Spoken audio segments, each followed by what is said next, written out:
വരാനിരിക്കുന്ന നിയമസഭാ തെരഞ്ഞെടുപ്പിൽ കേരളം ഏറ്റവും കൂടുതൽ ആകാംക്ഷയോടെ ഉറ്റുനോക്കുന്ന മണ്ഡലങ്ങളിലൊന്നാണ് ഈ നേമത്ത് കഴിഞ്ഞ തിരഞ്ഞെടുപ്പിൽ കണ്ടതുപോലെ ഒരു തീപാറുന്ന ത്രികോണ പോരാട്ടം ഉണ്ടാകുമോ? അങ്ങനെയൊന്ന് വേണമെങ്കിൽ അതിന് കോൺഗ്രസ് തീരുമാനിക്കണം. കഴിഞ്ഞ തവണത്തേതുപോലെ കരുത്തനായ ഒരാളെ കളത്തിലേക്ക് ഇറക്കണം. ഇടതുപക്ഷവും BJPയും അതിനൊരുങ്ങി കഴിഞ്ഞു. ആരായിരിക്കും കോൺഗ്രസിൻ്റെ സ്ഥാനാർത്ഥി? കോൺഗ്രസ് കരുത്തിനെ കളത്തിലേക്ക് ഇറക്കാനാണ് തീരുമാനിക്കുന്നതെങ്കിൽ അതിന് ഏറ്റവും ഉചിതമായ പേരുകളിലൊന്ന് ഡോക്ടർ ശശി തരൂർ MP.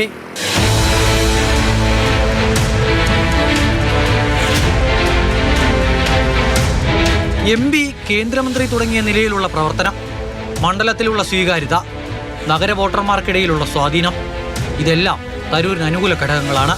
കഴിഞ്ഞ ലോക്സഭാ തിരഞ്ഞെടുപ്പുകളിൽ ജയിച്ചു കയറാനായെങ്കിലും നേമം തരൂരിനോട് മുഖം തിരിച്ചിരുന്നു.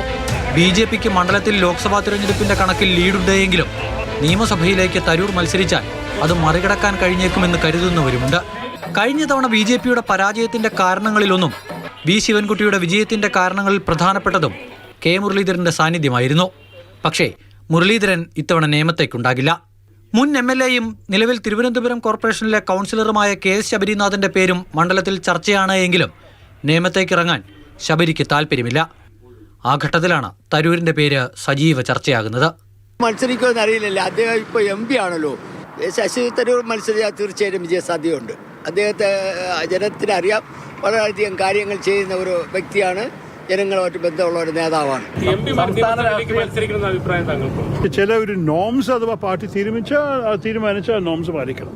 അഥവാ പാർട്ടി തീരുമാനിച്ചു പിന്നെ MPമാർക്കും അഥവാ ഒരു താല്പര്യമുണ്ടെങ്കിൽ അതിനുവേണ്ടി ഒഴുക്കുക. നമ്മൾക്കറിയാം 2-3 MPമാർക്ക് നല്ല താല്പര്യമുണ്ട് മത്സരിക്കണമെന്ന്. ഞാൻ പേഴ്സണലി അങ്ങനെ ഒരു അഭിപ്രായം പറഞ്ഞിട്ടില്ല.